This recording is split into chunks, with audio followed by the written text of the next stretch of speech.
നമസ്കാരം. Very good morning പ്രിയപ്പെട്ട പ്രേക്ഷകരെ. ഇന്ന് ഡിസംബർ 20 ശനിയാഴ്ചയാണ്. ധനു 5. പുതിയൊരു വാർത്താ പ്രഭാതത്തിലേക്ക് 24ന്റെ എല്ലാ പ്രേക്ഷകർക്കും സ്വാഗതം.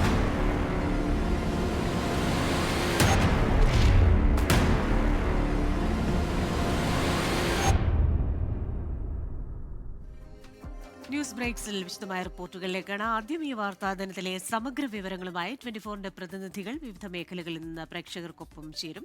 തിരുവനന്തപുരത്ത് നിന്ന് മനീഷ് മഹിപാലും, കൊച്ചിയിൽ നിന്ന് ആൻമരിയ സണ്ണിയും, കോഴിക്കോട് നിന്ന് സമീർ സി മുഹമ്മദും, ഡൽഹിയിൽ നിന്ന് ബൽറാം നെടുങ്ങാടിയും അല്പസമയത്തിനകം പ്രേക്ഷകർക്കൊപ്പം ചേരും. ആദ്യം നമ്മൾ പോകുന്നത് തിരുവനന്തപുരത്തേക്കാണ്. അവിടെ മനീഷ് മഹിപാലുണ്ട്. Manish, very good morning. Sabarimala സ്വർണ്ണക്കൊള്ള കേസുമായി ബന്ധപ്പെട്ട ചില അപ്ഡേറ്റുകൾ ഇന്ന് വരാനിരിക്കുന്നു. കഴിഞ്ഞ ദിവസം നിർണായകമായ ചില നീക്കങ്ങളുണ്ടായിരുന്നു. PT കുഞ്ഞുമുഹമ്മദിന്റെ മുൻകൂർ ജാമ്യാപേക്ഷയിൽ ഇന്ന് വിധി വരാനുള്ള സാധ്യതയുണ്ട്. ജയിൽ DIG MK വിനോദ് കുമാറിനെതിരെ നടപടി വൈകുന്നുവെന്ന ആരോപണം വരുന്നു. ഉന്നതരുടെ സംരക്ഷണം ലഭിക്കുന്നുവെന്ന ആരോപണം വരുന്നു. ഇതുൾപ്പെടെ തെക്കൻ കേരളത്തിൽ നിന്ന് നമുക്കിന്ന് പ്രതീക്ഷിക്കാവുന്ന വാർത്തകൾ എന്തൊക്കെയാണ്?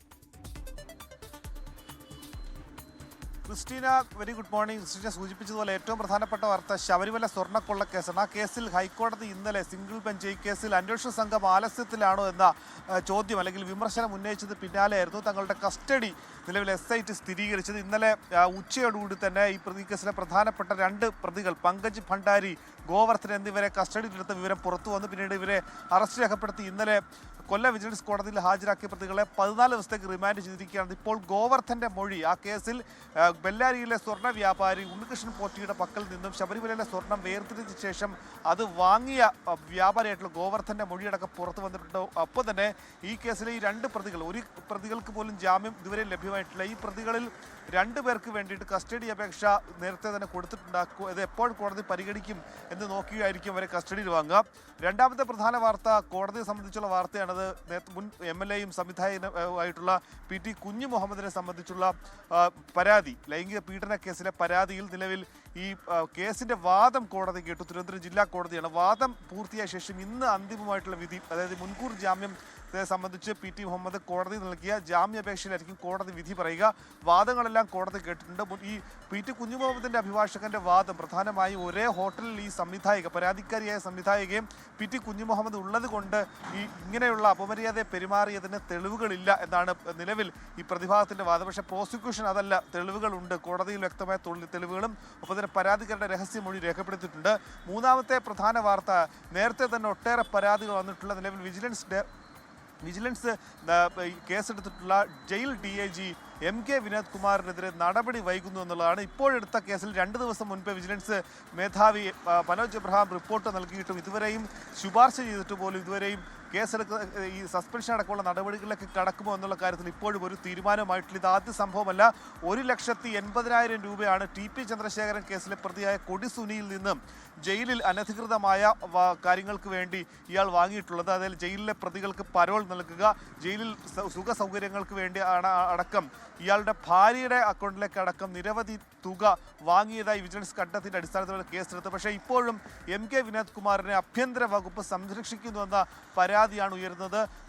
ഇയാളുടെ ഭാര്യയുടെ പേരുള്ള സ്വത്തുവകകൾ കൂടി അന്വേഷിക്കാൻ വിജിലൻസ് തീരുമാനിച്ചിട്ടുണ്ട്. അങ്ങനെ വലിയ രീതിയിൽ കേസെടുത്ത് ഇയാളുടെ കുടുംബാംഗങ്ങളുടെ അടക്കം സംശയം മുന്നിൽ നിൽക്കുമ്പോഴും ആഭ്യന്തര വകുപ്പ് എന്തുകൊണ്ട് സംരക്ഷിക്കുന്നു എന്നുള്ള വലിയ ചോദ്യം ഉയരുന്നുണ്ട്. എന്താണെങ്കിലും അത് സംബന്ധിച്ചുള്ള നടപടി വൈകുമ്പോൾ എന്തൊക്കെയായിരിക്കും സർക്കാരിന്റെ നീക്കം? MK വിനോദ് കുമാറെ സംരക്ഷിക്കുന്ന നിലയിലേക്ക് മാറുമോ? ഇതല്ലെങ്കിൽ സ്വാഭാവികമായി തന്നെ സസ്പെൻഷൻ അടക്കമുള്ള നടപടി ഉണ്ടാകുമ്പോൾ എന്തുകൊണ്ടാണ് സംരക്ഷിക്കുന്ന അടക്കമുള്ള കാര്യങ്ങളിലേക്ക് ഒരു വ്യക്തത ഇനിയിപ്പോൾ ആഭ്യന്തര വകുപ്പ് തേടിയേക്കും. ക്രിസ്റ്റീന, തിരുവനന്തപുരത്ത് നിന്ന് ഇന്ന് പ്രതീക്ഷിക്കാവുന്ന വാർത്തകളുടെ വിവരങ്ങൾ നൽകുകയായിരുന്നു മനീഷ് മഹിപാൽ. ഇനി നമ്മൾ പോകുന്നത് കോഴിക്കോടേക്കാണ്. അവിടെ സമീർ സി മുഹമ്മദ് ഉണ്ട് വടക്കൻ കേരളത്തിലെ വാർത്തകളുടെ അപ്ഡേറ്റ്സുമായി. Sameer, good morning. ഈ പാലക്കാട്ടെ ആൾക്കൂട്ടക്കൊലയിൽ അന്വേഷണം അത് സജീവമായി മുന്നോട്ട് പോകുന്നു എന്ന് മനസ്സിലാക്കുന്നു. ഇതുൾപ്പെടെ നമുക്ക് വടക്കൻ കേരളത്തിൽ നിന്ന് എന്തൊക്കെ വാർത്തകൾ ഇന്ന് പ്രതീക്ഷിക്കാം?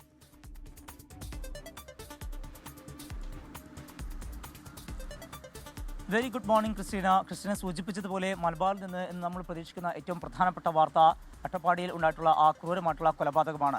അത് ഏറെ ദാരുണമായിട്ടുള്ള സംഭവമായിരുന്നു വാളയാറിൽ ഉണ്ടായിട്ടുള്ളത്. അതിഥി തൊഴിലാളി തൊഴിൽ തേടി എത്തിയതാണ്. ഒരാഴ്ച മുമ്പാണ് പാലക്കാട് എത്തിയത്. ആ യുവാവിനെയാണ് മോഷ്ടാവ് എന്നാരോപിച്ചുകൊണ്ട് അതിക്രൂരമായി തല്ലിക്കൊന്നത്. സംഭവത്തിൽ വലിയ അന്വേഷണം പോലീസ് തുടരുകയാണ്. അതുമായി ബന്ധപ്പെട്ട് 5 പേരുടെ അറസ്റ്റ് പോലീസ് രേഖപ്പെടുത്തിയിട്ടുണ്ട്. RSS BJP പ്രവർത്തകരായ 4 പേരും അതുപോലെ തന്നെ വളയർ സ്വദേശിയായിട്ടുള്ള ഒരു യുവാവും ഉൾപ്പെടെ 5 പേരുടെ അറസ്റ്റാണ് ഉണ്ടായിട്ടുള്ളത്. ഈ പ്രതികളെ കേന്ദ്രീകരിച്ചും അതുപോലെ തന്നെ ഇതുമായി ബന്ധപ്പെട്ട് മറ്റാരൊക്കെ ഉണ്ട് എന്ന് സംബന്ധിച്ചും പോലീസിന്റെ അന്വേഷണം തുടരുകയാണ്. ഈ പ്രതികളുടെ ചോദ്യം ചെയ്യലിൽ നിന്നും കൂടാതെ തന്നെ അതുമായി ബന്ധപ്പെട്ടുള്ള ദൃശ്യങ്ങൾ ഉൾപ്പെടെ പോലീസ് ശേഖരിച്ചു വരുന്നുമുണ്ട്. അത്തരത്തിൽ അതിന്റെ അന്വേഷണം പുരോഗമിക്കുന്നു. കൂടുതൽ അറസ്റ്റ് ഇന്നുണ്ടാകും എന്നാണ് നമുക്ക് മനസ്സിലാക്കാനാവുന്നത്. ഛത്തീസ്ഗഡ് സ്വദേശിയായിട്ടുള്ള രാം നാരായൺ ഭയ്യ എന്ന യുവാവാണ് അതിദാരുണമായി കൊല ചെയ്യപ്പെട്ടത്. അട്ടപ്പാടിയിൽ മധു കൊല്ലപ്പെട്ട സംഭവം നമുക്കറിയാം. അത്തരം ഓർമ്മകൾ വീണ്ടും മനസ്സിലേക്ക് എത്തുന്ന അല്ലെങ്കിൽ അത്രയേറെ വേദനിപ്പിക്കുന്ന ഒരു ദൃശ്യങ്ങൾ തന്നെയാണ് അവിടുന്ന് വന്നിട്ടുള്ളത്. അതിക്രൂരമായിട്ടുള്ള ഒരു കൊലപാതകമാണ് ഉണ്ടായിട്ടുള്ളത്. ഈ യുവാവിന്റെ പോസ്റ്റ്മോർട്ടം തൃശൂർ മെഡിക്കൽ കോളേജിലായിരുന്നു നടന്നിട്ടുണ്ടായിരുന്നത്. ആ പോസ്റ്റ്മോർട്ടം റിപ്പോർട്ടിന്റെ പ്രാഥമിക വിവരങ്ങൾ പുറത്തു വന്നിട്ടുണ്ട്. തലയിലും അതുപോലെ തന്നെ ശരീരത്തിലും മറ്റുള്ള പാടുകളെ സംബന്ധിച്ച് മുറിവുകളെ സംബന്ധിച്ചൊക്കെയുള്ള വിവരങ്ങളാണ് പുറത്തു വന്നിരിക്കുന്നത്. തലയിൽ ഏറെ ആഴത്തിലുള്ള മുറിവുണ്ടായിരുന്നു. അതേ തുടർന്ന് രക്തസ്രാവം ഉണ്ടായിരുന്നു. അത്തരത്തിലുള്ള സംഭവമാണ് മരണത്തിന് ഇടയാക്കിയത് എന്നുൾപ്പെടെയുള്ള കാര്യങ്ങളും പുറത്തു വരുന്നു. മാത്രമല്ല ശരീരത്തിലും അതുപോലെ മറ്റ് വിവിധ ഭാഗങ്ങളായിക്കൊണ്ട് തലയിലും ശരീരത്തിന്റെ വിവിധ ഭാഗങ്ങളുമായിക്കൊണ്ട് 40ഓളം മുറിവുകൾ ഉണ്ടായിരുന്നു എന്നുള്ള കാര്യം കൂടി കണ്ടെത്തിയിരിക്കുന്നു. വടി ഉപയോഗിച്ചുകൊണ്ട് അടിച്ചിട്ടുണ്ട്. അതിൻ്റെ പാടുകൾ ശരീരത്തിൻ്റെ പുറം ഭാഗത്തൊക്കെ തന്നെ അത്തരത്തിൽ അത് മുഴച്ചു നിൽക്കുന്നതായിട്ട് രക്തം കട്ട പിടിച്ച് നിൽക്കുന്നതായിട്ട് ഉൾപ്പെടെ കാണുന്നു എന്ന കാര്യങ്ങൾ ഉൾപ്പെടെ അത്തരത്തിൽ അതിദാരുണമായിട്ടുള്ള സംഭവമാണ് ഉണ്ടായിട്ടുള്ളത്. അതിക്രൂരമായിട്ടുള്ള കൊലപാതകമാണ് ഉണ്ടായിട്ടുള്ളത്. ഏതായാലും ഇതുമായി ബന്ധപ്പെട്ട് വലിയ അന്വേഷണത്തിലേക്ക് പോലീസ് കടന്നിട്ടുണ്ട്. 5 പേരുടെ അറസ്റ്റാണ് ഉണ്ടായിട്ടുള്ളത്. കൂടുതൽ പേരുടെ അറസ്റ്റ് ഇന്ന് ഉണ്ടാകും എന്ന് തന്നെയാണ് അന്വേഷണ സംഘത്തിൽ നിന്ന് നമുക്ക് ലഭ്യമാകുന്ന വിവരം. ക്രിസ്റ്റീന. സമീർ സി മുഹമ്മദാണ് വടക്കൻ കേരളത്തിലെ വാർത്തകളുടെ വിശദാംശങ്ങളുമായി ചേർന്നത്. കണ്ണൂർ പിണറായിയിലെ സ്ഫോടനം റീൽസ് ചിത്രീകരണത്തിനിടെ വിപിൻ രാജിന്റെ കയ്യിൽ നിന്ന് സ്ഫോടക വസ്തു പൊട്ടുന്ന ദൃശ്യം പുറത്ത്. ആ ദൃശ്യങ്ങളിലേക്ക് ആദ്യം.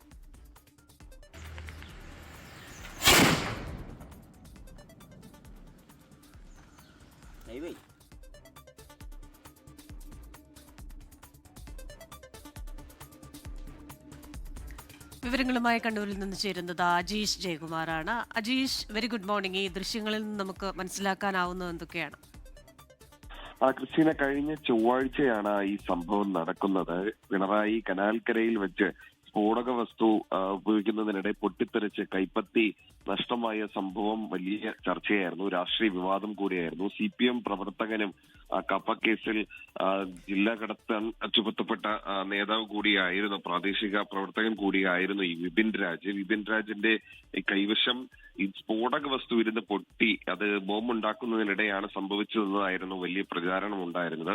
അതിനിടയിലാണ് ഈ സംഭവത്തിന്റെ ഞെട്ടിക്കുന്ന ദൃശ്യങ്ങൾ പുറത്തു വന്നത്. അതായത് ഈ വിപിൻ രാജ് നാടൻ ഗുണ്ട് അത് കത്തിച്ച് വലിച്ചെറിയുന്നതിനിടെ പൊട്ടിത്തെറിക്കുന്നതിന്റെ ദൃശ്യങ്ങളാണ് ഇപ്പോൾ പുറത്തു വന്നത്. വിപിൻ രാജിന്റെ സുഹൃത്താണ് ഈ ദൃശ്യങ്ങൾ പകർത്തിയത്. റീൽസ് ഇടാൻ വേണ്ടി ചിത്രീകരിക്കുന്നതിനിടെയായിരുന്നു ഇങ്ങനെ ഒരു സംഭവം ഉണ്ടായത്. എന്നാൽ ഈ നാടൻ ഗുണ്ട് അത് അനധികൃതമായിട്ടാണ് നിർമ്മിച്ചത് എന്നാണ് പറയുന്നത്. അതുകൊണ്ട് ഈ വിപിൻ രാജിനെതിരെ നേരത്തെ തന്നെ പോലീസ് കേസ് എടുത്തിട്ടുണ്ടായിരുന്നു. എന്തായാലും ഗുരുതരമായി പരിക്കേറ്റ വിപിൻ രാജ് ഇപ്പോൾ ആശുപത്രിയിലും തുടരുകയാണ്. അജീഷ് ജയകുമാറാണ് കണ്ണൂരിൽ നിന്ന് വിശദാംശങ്ങളുമായി ചേർന്നത്. പ്രധാനമന്ത്രി നരേന്ദ്രമോദി പശ്ചിമബംഗാളും അസമും സന്ദർശിക്കും. നാദിയ ജില്ലയിലെ റാണാഘട്ടിൽ ദേശീയപാതാ പദ്ധതികൾക്ക് പ്രധാനമന്ത്രി തറക്കല്ലിടും. കൊൽക്കത്തയെയും സിലിഗുരിയെയും ബന്ധിപ്പിക്കുന്ന 3200 കോടി രൂപയോളം ചെലവ് വരുന്ന 2 ദേശീയപാതാ പദ്ധതികളാണ് പ്രധാനമന്ത്രി ഉദ്ഘാടനം ചെയ്യുക. അസമിൽ 2 ദിവസത്തെ സന്ദർശനത്തിനിടെ ലോക്പ്രിയ ഗോപിനാഥ് ബർദലോയ് അന്താരാഷ്ട്ര വിമാനത്താവളത്തിന്റെ പുതിയ ടെർമിനൽ കെട്ടിടം പ്രധാനമന്ത്രി ഉദ്ഘാടനം ചെയ്യും. ഗുവാഹത്തിയിലെ ബോറാഗാവിലുള്ള സ്വാഹിദ് സ്മാരക ക്ഷേത്രയിൽ ചരിത്രപ്രസിദ്ധമായ അസം പ്രസ്ഥാനത്തിലെ രക്തസാക്ഷികൾക്ക് മോദി ആദരമർപ്പിക്കും.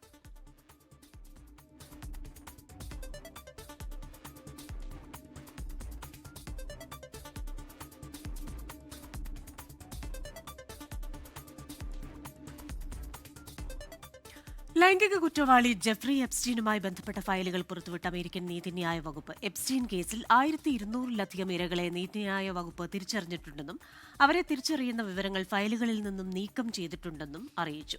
മുൻ പ്രസിഡന്റ് ബിൽ ക്ലിന്റൺ, സംഗീതജ്ഞരായ മൈക്കൽ ജാക്സൺ, മൈക്ക് ജാഗർ എന്നിവരുടെ എപ്സ്റ്റീനുമൊത്തുള്ള ചിത്രങ്ങളും പുറത്തുവിട്ട എപ്സ്റ്റീൻ ഫയലുകളിലുണ്ട്. നീതിന്യായ വകുപ്പ് പുറത്തുവിട്ട ചിത്രങ്ങളിൽ അമേരിക്കൻ പ്രസിഡന്റ് ഡൊണാൾഡ് ട്രംപിന്റെ ചിത്രങ്ങൾ കുറവാണെന്ന ആക്ഷേപം ഉയർന്നിട്ടുണ്ട്. എപ്സ്റ്റീൻ ഫയലുകൾ സുതാര്യതാ നിയമം പാലിക്കുന്നതിൽ പരാജയപ്പെട്ടുവെന്നും ട്രംപിനെയും മറ്റു കുറ്റവാളികളെയും സംരക്ഷിക്കുകയും ചെയ്യുന്നെന്ന് ഡെമോക്രാറ്റുകൾ. സിറിയയിലെ ഇസ്ലാമിക് സ്റ്റേറ്റ് താവളങ്ങൾക്ക് നേരെ അമേരിക്കയുടെ വ്യോമാക്രമണം. ഓപ്പറേഷൻ ഹോക്കായ് സ്ട്രൈക്ക് അമേരിക്കൻ സൈന്യത്തിന് നേരെ ഡിസംബർ 13 നടന്ന IS ആക്രമണത്തിനുള്ള മറുപടിയെന്ന് അമേരിക്കൻ പ്രതിരോധ സെക്രട്ടറി പീറ്റ് ഹെഗ്സേത്ത്. നിരവധി IS ഭീകരരെ വധിച്ചതായും പ്രതികാര നടപടികൾ തുടരുമെന്നും അമേരിക്കൻ ആക്രമണത്തിന് സിറിയൻ പ്രസിഡന്റിന്റെ പൂർണ്ണ പിന്തുണയുണ്ടെന്ന് American president Donald Trump. IS ഭീകരരുടെ അടിസ്ഥാന സൗകര്യങ്ങളും ആയുധ കേന്ദ്രങ്ങളുമാണ് ആക്രമണത്തിൽ ലക്ഷ്യം വെച്ചതെന്ന് പീറ്റ് ഹെഗ്സേത്ത് സമൂഹ മാധ്യമ പോസ്റ്റിലൂടെ അറിയിച്ചു. സിറിയൻ പ്രസിഡന്റ് അഹമ്മദ് അൽ ഷറയ്ക്ക് നിയന്ത്രണമില്ലാത്ത മേഖലയിലാണ് അമേരിക്കൻ സൈന്യത്തിന് നേരെ കഴിഞ്ഞയാഴ്ച IS ആക്രമണം നടന്നത്. ആക്രമണത്തിൽ 2 സൈനികരും ഒരു അമേരിക്കൻ പൌരനും കൊല്ലപ്പെട്ടിരുന്നു. ആക്രമണത്തിന് ശക്തമായ തിരിച്ചടി നൽകുമെന്ന് അമേരിക്കൻ പ്രസിഡന്റ് ഡൊണാൾഡ് ട്രംപ് വ്യക്തമാക്കിയിരുന്നു. 2020 ലോകകപ്പിനുള്ള ഇന്ത്യൻ ടീമിനെ ഇന്ന് പ്രഖ്യാപിക്കും. മുംബൈയിൽ BCCI ആസ്ഥാനത്തെ സെലക്ഷൻ കമ്മിറ്റി യോഗത്തിന് ശേഷം വാർത്താസമ്മേളനത്തിൽ മുഖ്യ സെലക്ടർ അജിത് അഗാർക്കർ ആയിരിക്കും ടീമിനെ പ്രഖ്യാപിക്കുക. മലയാളി താരം സഞ്ജു സാംസൺ ടീമിൽ ഇടം നേടുമെന്നാണ് പ്രതീക്ഷ. നിലവിലെ ലോക ചാമ്പ്യന്മാരാണ് ടീം ഇന്ത്യ. ഫെബ്രുവരി 7 മുതൽ ഇന്ത്യയിലും ശ്രീലങ്കയിലുമായാണ് ലോകകപ്പ്. വയനാട് പുൽപ്പള്ളിയിൽ LDF സ്ഥാനാർത്ഥിയായി മത്സരിച്ച് പരാജയപ്പെട്ടയാൾ BJPയിൽ ചേർന്നു. ഗോപി മനയത്തുകുടിയിൽ കുടുംബവുമാണ് BJPയിൽ ചേർന്നത്. CPIM വോട്ടുകൾ കോൺഗ്രസിന് നൽകി തന്നെ പരാജയപ്പെടുത്തിയെന്നാണ് ഗോപിയുടെ ആരോപണം. പുൽപ്പള്ളി ഗ്രാമപഞ്ചായത്തിലെ ആനപ്പാറ വാർഡിലാണ് ഗോപി മത്സരിച്ചത്. ആനപ്പാറ വാർഡിൽ CPIയുടെ സ്ഥാനാർത്ഥിയായി മത്സരിച്ച ഗോപി 3ാം സ്ഥാനത്തേക്ക് പിന്തള്ളപ്പെട്ടിരുന്നു. ഈ വാർഡിൽ 432 വോട്ട് നേടിയ കോൺഗ്രസിലെ വിനോദ് കാഞ്ഞൂക്കാരനാണ് ജയിച്ചത്. BJPയുടെ സിറ്റിംഗ് വാർഡായിരുന്ന ആനപ്പാറയിൽ ഇത്തവണ 393 വോട്ടുമായി സ്ഥാനാർത്ഥി സിജേഷ് കുട്ടൻ 2ാം സ്ഥാനത്താണ്. ഇവിടെ BJPയെ പരാജയപ്പെടുത്തുന്നതിനായി LDFന്റെ വോട്ടുകൾ കോൺഗ്രസ് സ്ഥാനാർത്ഥിക്ക് കൂട്ടത്തോടെ മറിച്ചു നൽകിയെന്നാണ് ഗോപിയുടെ ആരോപണം. നാമനിർദ്ദേശ പത്രിക സമർപ്പിക്കുന്നതിനുള്ള അവസാന ദിവസമാണ് LDF നേതാക്കളെത്തി തന്നെ നിർബന്ധിച്ച് സ്ഥാനാർത്ഥിയാക്കിയതെന്നും ഗോപി പറയുന്നു. ഞാൻ വ്യക്തിപരമായിട്ട് 114 വോട്ടാണ് പിടിച്ചിരിക്കുന്നത്. നമുക്ക് പുൽപ്പള്ളി 3ാം വാർഡിൽ പാർട്ടിക്ക് 264 വോട്ടുണ്ട്. ആ വോട്ട് ഇവർ കോൺഗ്രസ്സിന് മറിച്ചു കൊടുത്തു. അതിൻ്റെ ഫലമായിട്ട് എനിക്ക് കിട്ടിയിരിക്കുന്ന പേഴ്സണലായിട്ടുള്ള 114 വോട്ട് മാത്രമേ എനിക്ക് കിട്ടിയിട്ടുള്ളൂ. അത് LDF വോട്ട് മറിച്ചു കൊടുത്തതിൻ്റെ ഫലമായിട്ടാണ് ഞാൻ പരാജയപ്പെട്ടിരിക്കുന്നത്. ഗോപിയെയും കുടുംബത്തെയും BJP നേതാക്കൾ വീട്ടിലെത്തി പാർട്ടിയിലേക്ക് സ്വീകരിച്ചു. എന്നാൽ ഗോപി ഉന്നയിച്ച ആരോപണങ്ങൾ തള്ളുകയാണ് LDF നേതാക്കൾ. തെറ്റായ വാദമാണത്. കാരണം കഴിഞ്ഞ പ്രാവശ്യം BJP ജയിച്ച വാർഡാണത്. CPMന് ദുർബലമായിട്ടുള്ള സ്വാധീനമുള്ള വാർഡാണത്. കോൺഗ്രസ് ആണ് 2ാം കക്ഷി. അപ്പോൾ സ്വാഭാവികമായിട്ടും അവിടെ CPM കോൺഗ്രസും LDF ആയിട്ടാണ് മത്സരം. പിന്നീട് BJP ഒരു ഘട്ടത്തിൽ ജയിക്കുമെന്ന ഒരു സ്ഥിതി വന്നിരുന്നു. പക്ഷേ BJP പുറകിൽ പോയി. ജയിച്ചു വന്നത് കോൺഗ്രസ് ആണ്. അസിസ്റ്റന്റ് എക്സൈസ് ഇൻസ്പെക്ടറായി വിരമിച്ച ഗോപി പുൽപ്പള്ളിയിൽ ഇൻഷുറൻസ് സ്ഥാപനം നടത്തിവരികയാണ്. 24 വയനാട്. 7 വർഷം മുൻപ് തുടങ്ങിയ പത്തനംതിട്ട കോഴഞ്ചേരി പാലത്തിന്റെ പണി അവസാന ഘട്ടത്തിലേക്ക് കടക്കുന്നു. പല കാരണങ്ങളാൽ അനന്തമായി നീണ്ടുപോയ പാലം പണി നിയമസഭാ തെരഞ്ഞെടുപ്പിന് മുൻപ് പൂർത്തിയാക്കാനാണ് ശ്രമം. പാലം പണി പൂർത്തിയാകുന്നതോടെ കോഴഞ്ചേരി നഗരത്തിലെ ഗതാഗത കുരുക്കിന് പരിഹാരമാകും.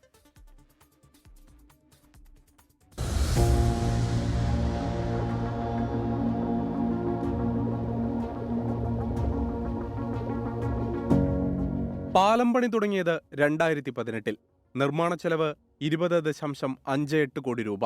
3 വർഷം കൊണ്ട് പൂർത്തിയാക്കുമെന്നായിരുന്നു ആദ്യ പ്രഖ്യാപനം. കോവിഡും പ്രളയവും മാറിമറിഞ്ഞ കാലാവസ്ഥയും നിർമ്മാണത്തിന് തടസ്സമായി. പ്രളയത്തിൽ പാലത്തിന്റെ ചില ഭാഗങ്ങൾ തകർന്നിരുന്നു. പാലത്തിന്റെ മധ്യഭാഗത്തായുള്ള സ്ലാബ് വാർക്കുന്ന ജോലികളടക്കം ദ്രുതഗതിയിൽ നടക്കുന്നു. പാലത്തിന്റെ 4 തൂണുകൾ പമ്പാ നദിയിലും 3 കരയിലുമാണ്. അപ്രോച്ച് റോഡിന്റെ നിർമ്മാണവും വേഗത്തിലാക്കി. മാരമൺ കൺവെൻഷന് മുൻപ് അപ്രോച്ച് റോഡ് തുറന്നുകൊടുക്കാനാണ് നീക്കം. 2 അപ്രോച്ച് റോഡിൻ്റെ പണി ഏതാണ്ട് ഒരു 10-20 ദിവസമുള്ള അപ്രോച്ച് റോഡുകൾ. അങ്ങനെ അക്കരെ സൈഡിലെ അപ്രോച്ച് റോഡ് ഏതായാലും പൂർത്തീകരിച്ചു. ഇങ്ങേ സൈഡേ ഉള്ളൂ. അത് ഏതായാലും 1.5 മാസം കൊണ്ട് പൂർത്തീകരിച്ച് മാർച്ച് അവസാനത്തോടെ പാലം പണി പൂർത്തീകരിക്കുമെന്നാണ്. പാലം പണിയുടെ തുടക്കത്തിൽ കരാറുകാരുമായുള്ള ഇടപാടുകളും പ്രതിസന്ധി സൃഷ്ടിച്ചിരുന്നു. നിലവിലെ കരാർ ജനുവരിയിൽ അവസാനിക്കും. പാലം യാഥാർത്ഥ്യമാകുന്നതോടെ നഗരത്തിന്റെ മുഖച്ഛായ മാറുമെന്ന പ്രതീക്ഷയിലാണ് പ്രദേശവാസികൾ. ഇപ്പം പണി നല്ല സ്പീഡപ്പിൽ നടക്കുന്നുണ്ട്. പിന്നീട് പണി തീരുമ്പോൾ ഞങ്ങൾക്ക് ഒരു വികസനം, കച്ചവടങ്ങൾക്കായാലും എന്തെങ്കിലും വികസനം ഉണ്ടാകുമെന്ന് പ്രതീക്ഷിക്കുന്നു. നിലവിലുള്ള പാലത്തിലൂടെ കാൽനടയാത്രക്കാരുടെയും യാത്ര ദുഷ്കരമാണ്. വാഹനങ്ങൾക്ക് സുഖമായി കടന്നുപോകാൻ കഴിയുന്നില്ല. മറ്റ് തടസ്സങ്ങൾ ഉണ്ടായില്ലെങ്കിൽ 4 മാസത്തിനുള്ളിൽ കോഴഞ്ചേരി പാലം യാഥാർത്ഥ്യമാകും. അങ്ങനെ കോഴഞ്ചേരി പാലം യാഥാർത്ഥ്യമാവുകയാണ്. വെള്ളപ്പൊക്കവും പ്രതികൂല കാലാവസ്ഥയും പാലമണിയെ പലതരത്തിൽ പ്രതികൂലമായി ബാധിച്ചു. അടുത്ത തെരഞ്ഞെടുപ്പിന് മുമ്പ് പാലം പണി പൂർത്തിയായി കോഴഞ്ചേരിയിലെ വലിയൊരു ഗതാഗതക്കുരുക്കിന് പരിഹാരമാകുമെന്ന പ്രതീക്ഷയിലാണ് ഇവിടെയുള്ള നാട്ടുകാർ. കോഴഞ്ചേരി പാലത്തിന് സമീപത്ത് നിന്ന് സഞ്ജയ് ഇക്ബാലിനൊപ്പം ഷിജോ കുര്യൻ, 24. ലോക പാരാ സ്വിമ്മിംഗ് സീരീസിൽ പങ്കെടുക്കാൻ ഒരുങ്ങുകയാണ് കോഴിക്കോട് സ്വദേശി ആസിം വെളിമണ്ണ. ഓസ്ട്രേലിയയിൽ നടക്കുന്ന സീരീസിൽ പങ്കെടുക്കാൻ സാമ്പത്തിക ബുദ്ധിമുട്ടാണ് പ്രധാന വെല്ലുവിളി. ശാരീരിക പരിമിതികളെ അതിജീവിച്ചാണ് ഈ 19-കാരൻ ലോക ചാമ്പ്യൻഷിപ്പിനായി തെരഞ്ഞെടുക്കപ്പെട്ടത്.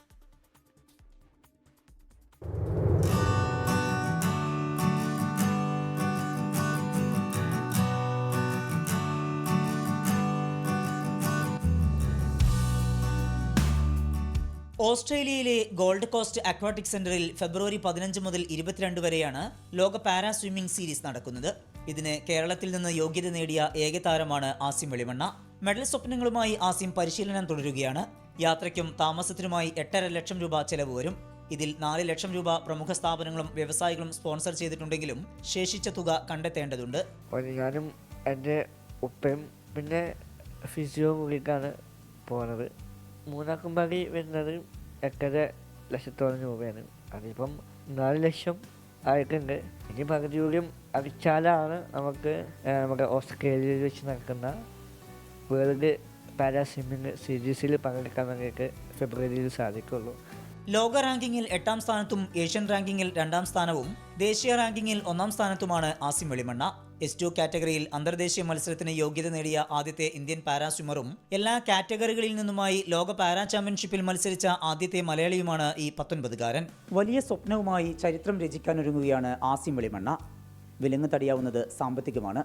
സുമനസ്സുള്ളവർ സഹായിച്ചാൽ ആ സ്വപ്നം പൂവണിയും. കോഴിക്കോട് നിന്ന് അനൂപിനൊപ്പം സമീർ സി മുഹമ്മദ്, 24. കൊല്ലപ്പെട്ട ബംഗ്ലാദേശ് ജൻസി നേതാവ് ഷെരീഫ് ഉസ്മാൻ ഹാദിയുടെ മൃതദേഹം ഇന്ന് ഖബറടക്കും. ഹാദിയുടെ ബന്ധുക്കളുടെ അഭ്യർത്ഥന പരിഗണിച്ച് ദേശീയ കവി കാസി നസ്രുൽ ഇസ്ലാമിന്റെ ഖബറടത്തിന് സമീപമാണ് സംസ്കരിക്കുക. ഈ മാസം 12-ന് വെടിയേറ്റ ഹാദി സിംഗപ്പൂരിൽ ചികിത്സയിലിരിക്കെ വ്യാഴാഴ്ച രാത്രിയാണ് മരിച്ചത്. ഹാദിയുടെ മരണത്തെ തുടർന്ന് ബംഗ്ലാദേശിൽ നടന്ന പ്രതിഷേധങ്ങൾ അക്രമാസക്തമായിരുന്നു. മതം നിന്ന് ആരോപിച്ച് ഒരാളെ വധിക്കുകയും അവാമി ലീഗിന്റെയും ഇന്ത്യൻ അസിസ്റ്റ് ഹൈക്കമ്മീഷൻ ഓഫീസും ആക്രമിക്കുകയും ചെയ്തിരുന്നു. റഷ്യയോട് മാന്യമായി പെരുമാറിയാൽ യുക്രൈൻ യുദ്ധത്തിന് ശേഷം ഇനി യുദ്ധങ്ങൾ ഉണ്ടാകില്ലെന്ന് പ്രസിഡന്റ് വ്ളാഡിമിർ പുടിൻ. യൂറോപ്യൻ രാജ്യങ്ങളെ ആക്രമിക്കാൻ മോസ്കോ പദ്ധതിയിടുന്നുവെന്ന വാദങ്ങൾ അസംബന്ധമാണെന്നും പുടിൻ വ്യക്തമാക്കി. യുക്രൈനിലെ യുദ്ധം സമാധാനപരമായി അവസാനിപ്പിക്കാൻ തയ്യാറാണെന്നും പുടിൻ. 4 മണിക്കൂറോളം നീണ്ട വാർഷിക തത്സമയ ചോദ്യോത്തര പരിപാടിയിലായിരുന്നു പുടിന്റെ പ്രതികരണം. കിഴക്കൻ ഡോൺബാസ് പ്രദേശം വിട്ടുകിട്ടണമെന്ന റഷ്യയുടെ ആവശ്യത്തിൽ വിട്ടുവീഴ്ചയ്ക്കില്ലെന്ന നിലപാട് പുടിൻ ആവർത്തിച്ചു. റഷ്യ യൂറോപ്പുമായി യുദ്ധത്തിലേർപ്പെടാൻ ഉദ്ദേശിക്കുന്നില്ലെന്നും യൂറോപ്പ് ആഗ്രഹിക്കുന്നുണ്ടെങ്കിൽ യുദ്ധത്തിന് തയ്യാറാണെന്നും പുടിൻ വ്യക്തമാക്കിയിരുന്നു. ബഹിഷ്കരണ ആഹ്വാനത്തിനിടെയും സമസ്ത വേദിയിലെത്തി പാണക്കാട് മുഈൻ അലി തങ്ങൾ. സമസ്ത ശതാബ്ദി സന്ദേശയാത്രയുടെ കന്യാകുമാരിയിലെ ഉദ്ഘാടന ചടങ്ങിലാണ് മുഈൻ അലി തങ്ങൾ പങ്കെടുത്തത്.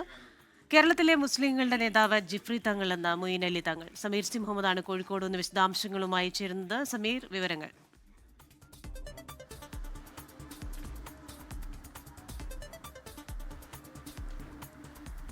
ക്രിസ്ത്യന സമസ്ത കേരള ജമിയത്തുൽ ഉലമ അതിൻ്റെ 100-ാം വാർഷികത്തിൻ്റെ നിലവിലാണ്. ശതാബ്ദി ആഘോഷത്തിൻ്റെ ഭാഗമായിക്കൊണ്ടുള്ള സന്ദേശയാത്രയാണ് ഇപ്പോൾ നടക്കുന്നത്.